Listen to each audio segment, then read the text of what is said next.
네, 인사드리겠습니다. 고현생입니다. 애들이 어떻다고 하던가요? 반응이. 영어 어렵다고 하던가요? 너무 어렵다고. 저는 지금 강대에서 이제 애들 제일 많이 가르치고 있는데, 어, 어저께 이제 애들한테 직접 들은 얘기가 문제를 풀다가 울었대요. 너무 안 읽혀가지고. 그러니까 얼마나 답답했겠어요. 그래서 이제 문제를 이제 저도 같이 봤거든요. 보니까는 드릴 수 있는 얘기들이 좀 한 두 가지 정도로 추려질 수 있을 것 같아요. 확실히 어렵게 출제는 됐는데 어머님들 지금 아버님들 혹시 아이들이 어떤 문제를 틀렸는지를 인지를 하고 계신다면은 훨씬 좋을 것 같고 집에 가서도 한번 이제 이런 문제마다 이제 틀리는 유형들이라던가 이런 것들이 다르잖아요. 근데 쉬운 유형을 틀렸을 경우에는 많이 크리티컬하게 영어가 좀 시간 투자가 필요할 수도 있을 것 같아서 이제 아이들의 성적을 생각을 하시고 뭐 어떤 문제를 틀렸는지를 생각을 해주시면서 영어 공부는 어떻게 해야 되는가를 들어주시면 될 것 같습니다. 저는 지금 제가 이제 원래 중동고에서 정교사로 근무를 한 8년을 하다가 강대로 나와서 지금 계속 강의를 하고 있는 상황인데 올해만큼 이제 N수가 많았던 적은 한 번도 없어요. 근데 이제 되게 많이 느끼는 게 현장에서는 단과에서는 우리 애기들이 많고요. 고3 현역들이 많고 저는 지금 재수학원에 있잖아요. 되게 온도차가 많이 달라요. 근데 현역들은 시간이 없습니다, 선생님. 이제 이러면서 시간이 없습니다. 영어는 그냥 이제 수업 시간에만 바짝 할 수 있습니다. 시간이 없어. 이렇게 얘기를 하는데 물론 이제 제종 아이들은 한 번 더 해서 그런 걸 수도 있겠지만 영어를 대하는 마음가짐 자체가 아예 달라요. 애들이 이미 수능 때 한 번 대여봤기 때문에 자기 생각만큼 나오는 과목이 아니라는 거를 알고 있어요. 아무리 1이 나오더라도 2, 3 떨어지는 친구도 굉장히 많거든요. 그래서 그 뎁스가 많이 다릅니다. 수능장에서 느끼게 되는 그 체감의 그 압박하는 상황 안에서 내가 내 감이 충분히 발휘가 될 것이냐, 그만큼 압도적인 점수가 나오고 있느냐는 한번 다시 생각을 해봐야 될 문제기는 해요. 그래서 이제 올해는 또 N수가 역대급으로 많기 때문에 작년부터 시작해서 누적이 됐죠.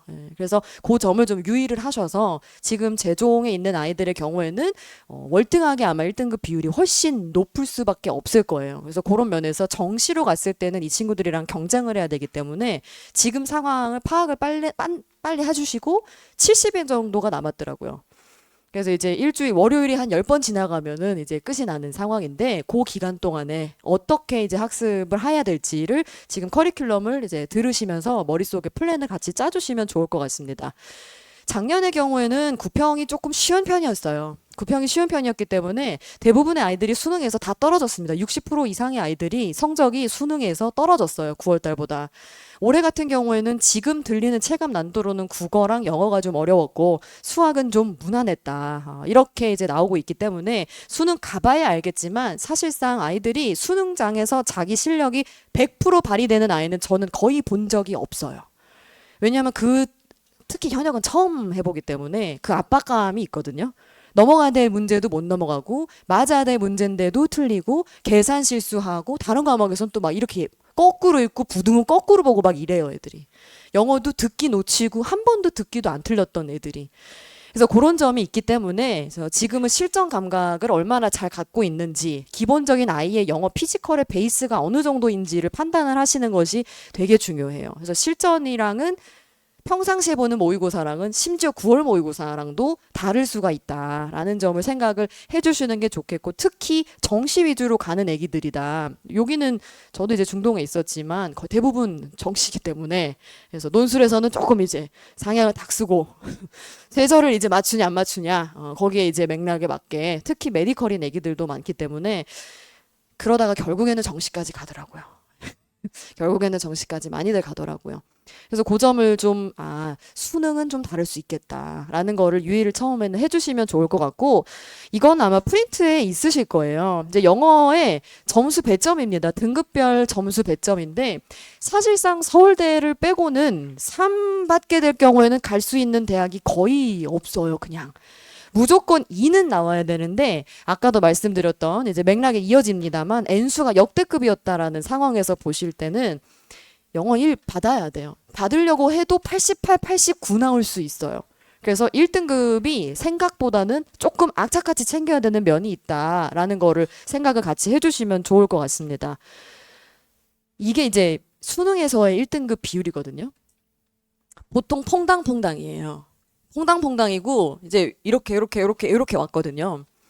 작년 수능보다 올해 구평이 어려웠던 상황이에요. 예. 문장도 좀 길고 그다음에 내용도 좀 난해한 것들이 좀 있었고 그래서 그런 상황이라서 올해 수능이 어떻게 될지는 모르겠습니다만 9월 평가원 것을 기준으로 말씀을 드리면 지금 뭐 종로는 한 1등급이 3%가 될 거다 이렇게 얘기를 하고 있고 학교에 있는 선생님들이랑 좀 얘기를 해보면은 체감하시는 부분들은 훨씬 적더라고요. 그래서 이번 거를 기준으로 말씀을 드리면 9월 평가원 문제를 아이들이 이제 풀었을 때 97점 이상이다 그러면은 걱정이 없을 것 같아요. 3점짜리 하나 정도 틀리는.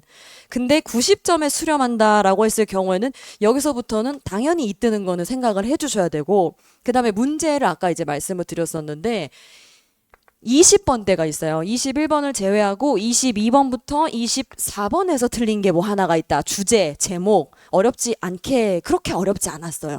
근데 여기서 틀렸다라고 하면은 영어의 시간을 지금 투자를 하셔야 돼요. 하셔야 돼요. 잘못하면은 3까지 떨어질 수 있어요. 그 다음에 이제 30번이 어휘 문제거든요. 어휘 문제. 빈칸 순서 삽입을 제외한 쉬운 유형들이 있어요. 30번이라던가 40번 요약이라던가 41, 42번. 혹시 애기들이 요런 부분에서 틀렸다 그러면 지금 등급보다 하나가 떨어질 수 있다고 생각하셔야 돼요. 기본적으로 독해 능력이 많이 지금 부족하기 때문에 틀립니다. 올해 구평은 어떻게 나왔냐면 여기는 그렇게까지 어렵지 않았고요. 빈칸, 순서, 삽입 여기에서 이제 어려운 문제들이 많이 출제가 됐어요. 그래서 아이들이 쉬운 문제인데도 불구하고 맞추지 못했다라고 한다면 영어의 피지컬적인 부분이 보완이 돼야 돼서 단어부터 시작해서 긴 문장의 독해를 어떻게 하고 있는가 애들이 머릿속에서 뭉개고 있지는 않은가 꼭 봐주셔야 돼요. 영어랑 국어의 특징이 뭐냐면 언어기 때문에 머릿속에서 일어나요. 애들이 이해를 해도 본인의 이해한 정도가 어느 정도인지 파악을 못해요. 본인이 그러니까 난 이해했어. 엄마 이해했어. 이렇게 얘기를 하고 이해했는데 답이 틀렸어. 이렇게 얘기를 해요. 이해를 했으면 사실은 답이 틀리면 안 되는데도 그래서 애들이 그런 메타인지가 부족한 부분들이 있습니다. 국어도 마찬가지고요. 수학은 사실은 답이 딱 안 나오면은 고를 수가 없잖아요. 1, 2, 3, 4, 5 중에 명확한데 그래서 아이들이 메타인지를 어느 정도로 하고 있고 그게 어머님이랑 얼마나 온라인이 되고 있는가 그래서 영어 학습에 대해서 손이 안 가는 게 지금 정상이긴 해요. 국어가 급하다. 대부분 국어가 급해요. 이 동네 애기들은 대부분 국어가 급해요. 수학은 어렸을 때부터 많이 해가지고 갑자기 그 다음에 탐구 보고 나서 사탐으로 갈까요? 오늘도 이런 얘기 들었어요. 근데 그 와중에 다른 과목을 하다가 영어가 이제 뚝 떨어지게 되면은 정시에선 쓸데없이 없어요. 정시에서. 네, 정시에서. 그래서 요것들을 우리 애기들이 얼마나 제대로 지금 영어 학습이 되어 있는가를 애들이 파악하기 힘들 수 있기 때문에 어머님들께서 아버님들께서 한번 그냥 짚어주시는 정도로 이런 거 틀린 게 있는지만 한번 확인을 해주셔도 그냥 알 수 있어요. 얘가 틀렸다. 지금 못하고 있는 거예요. 네. 요거가 틀리면 안 되는 상황입니다. 그래서 평가원은 수능 때도 마찬가지일 겁니다. 제가 출제를 꽤 오래 했어요. 교육청에서 오랫동안 출제를 했습니다. 그리고 이제 여기 사교육으로 나오게 됐었는데 평가원이 교육청이랑 다른 점 중에 하나는 뭐냐면 무조건 애들을 읽게 만들어요. 사설을 풀어요. 예를 들어서 강케이 문제 풀고 사설컷 많잖아요. 시대에 있는 문제들도 있을 거고 풀면 멀쩡하게 잘 나오던 애들이 평가원만 봤다 하면 후룩 떨어지는 애기들이 있어요. 평가원은 굉장히 참신한 소재를 좋아하고 긴 호흡의 독해를 반드시 시키거든요. 그렇기 때문에 사설에 있는 문제들이랑은 많이 다른 결의 문제들을 가지고 있어요. 그래서 여기에 맞춰서 이제 학습을 하셔야 되거든요. 특히 저는 4번을 좀 강조를 하고 싶은데 감으로 푸는 애기들의 경우에는 진동폭이 한 3등급 이상 나는 애들도 있어요. 1등급 맨날 나왔다가 갑자기 4등급 떨어지는 애도 있어요. 봤어요. 재종에서 봤습니다. 대성에서도 이런 친구들 꽤 있었고 여기로 갔다가 3으로 가는 친구들은 즐비하고요. 근데 수학은 이렇게까지 가지는 않아요. 수학은 이렇게까지 떨어지기는 쉽지 않아요. 근데 영어는 계속 감으로 풀기 때문에 이렇게 진동폭이 있어요. 그래서 매번 아이들이 시험을 보거나 테스트를 봤을 때 등급이 어느 상황인지를 좀 파악을 해주셔야 되고, 진동폭이 굉장히 크다라고 싶을 때는 거기에 맞는 솔루션이 나와야 돼요. 그냥 혼자, 영어는 정말로 혼자서는 거의 안 하는 것 같아요. 그래서 저도 현장에서는 관리를 많이 빡세게 하는 편이에요. 아예 그냥 조교들 붙여서 애들이 피드백 해주고, 개별 맨날 끝나면은 너 이런 게 부족하니까 이 공부해라, 이런 것들이 굉장히 많이 나가는 편이에요. 혼자 하기가 좀 힘든 부분이 있어요. 그래서 등급 자체보다도 중요한 게 아까 말씀드렸던 실수. 엄마 나 실수했어. 단어를 몰랐어. 단어를 모르는 건 실수가 아니에요. 근데 애들은 자꾸 그게 굉장히 그 단어만 알면 풀릴 수 있는 문제라고 생각을 하기 때문에 실수라는 표현에 굉장히 관대해요. 근데 그건 실수가 아니에요. 그게 실력이에요. 그래서 어떤 종류의 문제들을 틀렸는가를 파악을 같이 해주시면은 훨씬 도움이 많이 되실 겁니다. 그래서 이제 저 같은 경우에는 이렇게 지금 앞으로의 파이널을 해야 된다라고 생각을 하는데, 첫 번째가 오답 문항에 대해서 지금 분석을 반드시 하셔야 돼요. 영어는 손이 안 가는 과목이다 보니까 국어랑 수학도 쳐다보기 싫은데 영어를 막 이제 애들은 이렇게 얘기를 하는데, 첫 번째로는 본인의 약점이 뭔지를 파악해야 돼요. 단순하게 단어가 부족해요. 단순하게 긴 문장 독해가 안 돼요. 뭐 이런 거가 아닐 수 있어요. 유형에 입각한 약점일 수도 있습니다. 순서랑 삽입은 잘 푸는데 빈칸은 와르륵 다 틀렸어요. 이번에 빈칸이 너무 어려웠어요. 너무 어려워서 선지 이런 내용들이 되게 난해하고 모르는 단어들이 굉장히 많았기 때문에 빈칸은 아마 대부분의 친구들이 커버를 해야 될 상황이라고 보입니다. 제가 지금 강대에서 한 1,800명 좀 넘게 데리고 있는데, 거기서도 압도적인 1등급을 가지고 있는 친구들 지금은 많지 않은 것 같아요. 그래서 여기는 특히 빈칸에 대한 커버를 반드시 해주셔요. 빈칸 자체가 10점이거든요. 그러니까 등급 하나 왔다 갔다 하는 아주 쉽게 되는 부분이에요. 그리고 제일 애매한 점수가 85점이에요. 2개 더 틀리면 3등급, 2개 더 맞으면 1등급이에요. 그래서 요 점수대 애기들이 최대한의 자기 아웃풋을 발휘를 할 수 있도록, 여기가 제일 애매한 점수대예요. 그래서 두 번째는 뭐를 해야 되냐면은 파이널 커리가 이런 순서대로 이렇게 갈 겁니다. 그래서 약점 유형이라는 거는 조금 정해져 있어요. 그래서 단어는 당연히 해야 돼요. 단어는 당연히 해야 되는 상황이고, 두 번째는 뭐를 해야 되냐면은 구문 해석을 해야 돼요. 애들이 내신만 많이 하다 보니까 달달 외우는 영어는 잘하는데 생전 처음 보는 긴 문장을 해석을 할 줄을 몰라요. 생전 처음 보는 문장들을. 그래서 그런 부분이 마지막으로 커버가 돼야 됩니다. 오늘이 9월 4일이니까요. 대략 한 30일 정도, 한 달 정도의 텀을 주시고 여기를 채우는 연습을 계속 해주시고, 막판 그다음에 10월 딱 가면 4주에서 5주 정도가 남아요. 그럼 그때는 무조건 실전 파이널을 해주셔야 돼요. 영어는 한 문제당 몇 분 정도로 걸려서 풀어야 되는지 혹시 아실까요, 어머님들?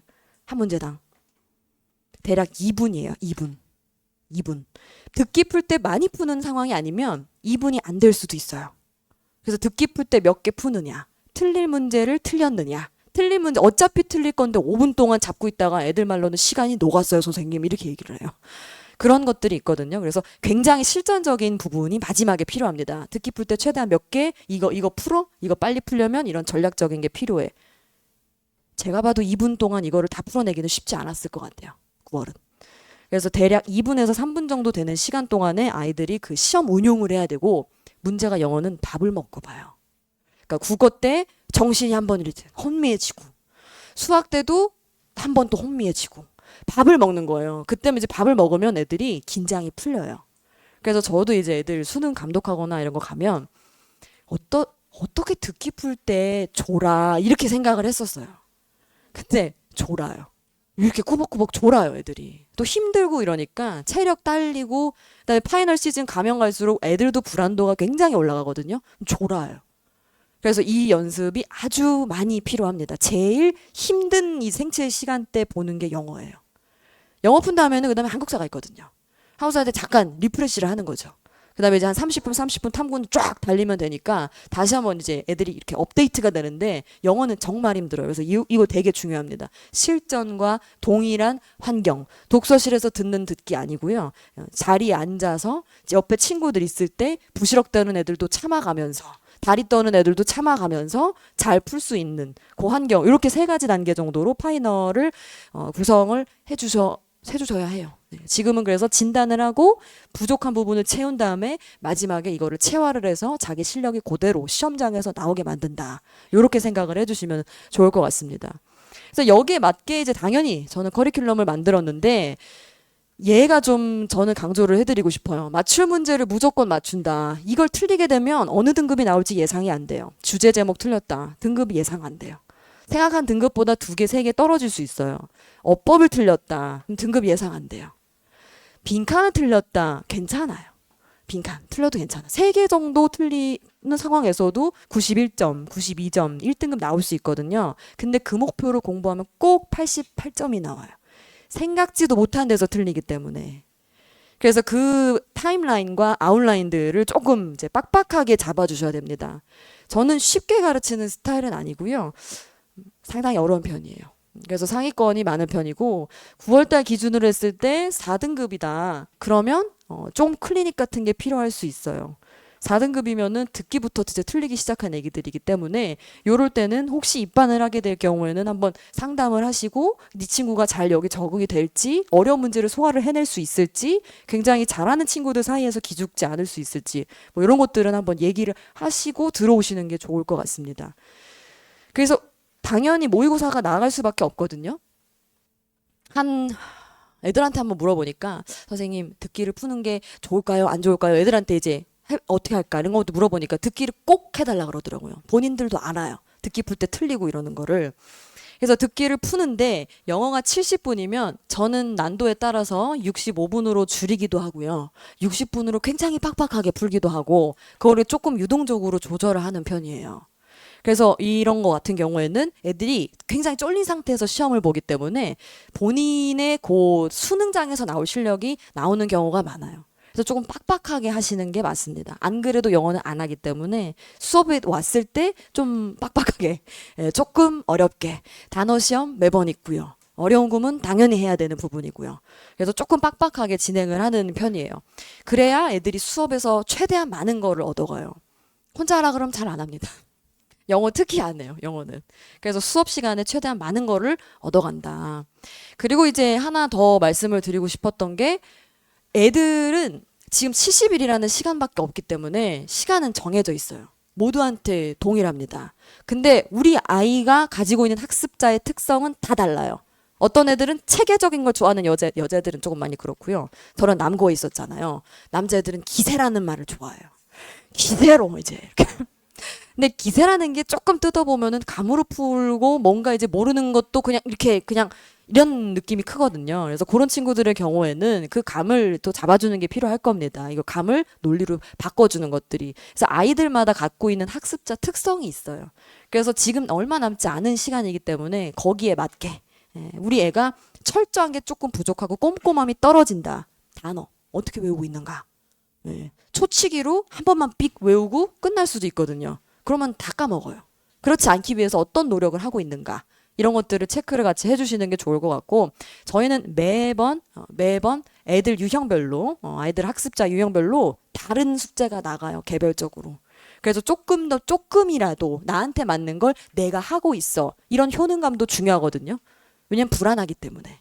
많이 불안해요. 애들도 많이 불안해요. 티를 안 낸다 뿐이지. 그래서 이런 부분도 같이 커버를 해주시면 좋을 것 같습니다. 매주 당연히 이제 피드백 나가고요. 영어는 굉장히 중요해요. 아까도 말씀드렸다시피 본인의 상태를 스스로 파악하지 못하는 경우가 많습니다. 그래서 너 지금 이런 상태야. 너 이런 상태고, 저는 지금 강대에 이제 애들이 상당히 많은 편이니까 너 재수생들이랑 있으면 너 이 정도 상황이야. 너는 지금 이걸 해야 돼. 이런 것들에 대한 피드백을 계속 줘요. 애들이 되게 좋아해요. 약간 이제 그 MBTI 레포트 맨날 받아보는 느낌인 것 같아요. 그래서 그걸 되게 좋아요. 아, 내가 이걸 해야 되는구나. 애들 잘 모르거든요. 그래서 상담하거나 이러면은 선생님 저 공부 뭐 해야 돼요? 이렇게 많이 물어봐요. 그래서 애들이 다 아는 척하는 것 같지만, 알고 있는 것 같지만 전혀 그렇지가 않아서 스스로에 대한 학습을 점검할 수 있는 기회를 계속 주시는 게 좋습니다. 이거는 뭐 후기예요.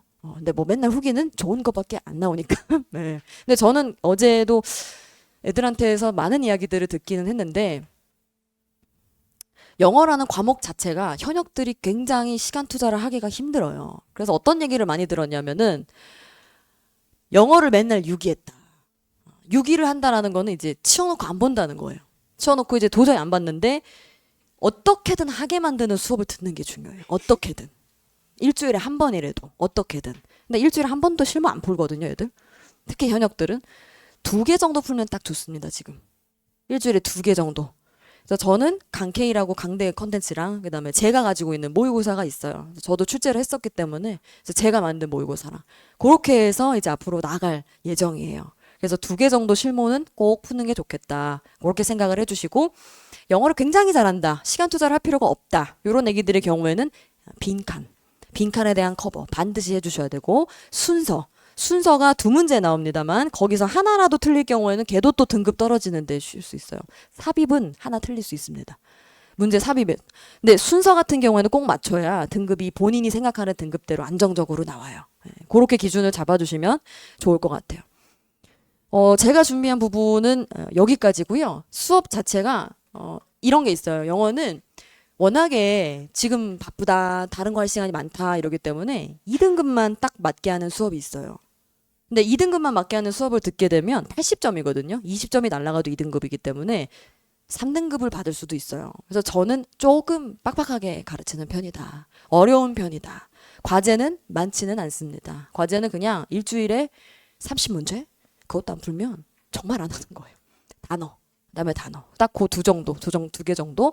이렇게 해서 진행을 하고 있는 상황이고 도저히 아이가 아무것도 안 한다의 경우에는 저희가 이제 조교진들이 굉장히 아이들을 잘 관리를 해줘요. 관찰일지도 있어요. 이 친구는 오늘 기분이 안 좋아 보이는 이유는 이런 문제를 틀렸기 때문에 기분이 안 좋아 보입니다, 선생님. 제가 그걸 보고 들어가요. 그러면 이제 아이들이 어떤 상황인지를 파악이 되죠. 네. 그래서 그렇게까지 관리를 하고 있기 때문에 혹시 어머님들께서 얘는 내 손을 떠났다. 선생님이 그냥 알아서 해주시면 좋겠다. 그런 애기들이나 아니면은 지금 당장 발등에 불 떨어져가지고 영어 당장 해야 되겠는데 뭐부터 해야 될지 모르겠다. 이런 친구들 혹시 4등급 밑에면 한번 상담해주고 들어와 주시는 게 좋을 것 같습니다. 그리고 선생님 저는 영어를 할 시간이 없는데요. 이런 애기들이 있으면 추석 특강이 있어요. 네, 추석 특강. 그래서 10월 달에 월요일이랑 화요일 그때 빈칸, 순서, 삽입, 함축 의미 빡빡한 어려운 문제들만 해서 한 2회 정도 특강을 할 거니까요. 그것도 같이 생각을 해주시면 좋을 것 같습니다. 제가 준비한 부분은 여기까지고요. 여기 말고도 미탑 말고도 뭐 세정 뭐 이런 온라인 뭐 이런 것들도 있는데 궁금하신 부분이 있으시면 거기에 프린트에 저희 연구실 번호가 있어요. 그래서 연구실 번호로 혹시 영어 공부 관련해서도 그냥 뭐 굳이 수강하는 것이 아니라 영어 공부 자체에 대한 문제도 궁금하시다면 얼마든지 편안하게 연락을 주시면 감사하겠습니다. 혹시 궁금한 점 있으신가요? 우리 아이가 이런 상황인데 뭐 그런 얘기 좀 하기 힘드실 수도 있으면 뭐 이런 부분은 어떻게 공부를 하는 게 좋을까요? 짧은 시간 동안에 어떤 부분은 얼마나 올라갈 수 있을까요? 아무거나 괜찮습니다. 단어장은 예문을 같이 보시는 게 좋아요. 그래서 예문이 포함된 단어장을 보시는 게 좋고 그러면 예문이 포함된 단어장 따로 구하기 힘듭니다. 애들은 대부분 본인이 해석을 하고요. 이거 한번 우리말로 해봐. 못해요. 그래서 그냥 자기가 푼 문제에 대한 단어를 외우게 하는 게 지금은 가장 효율적이에요.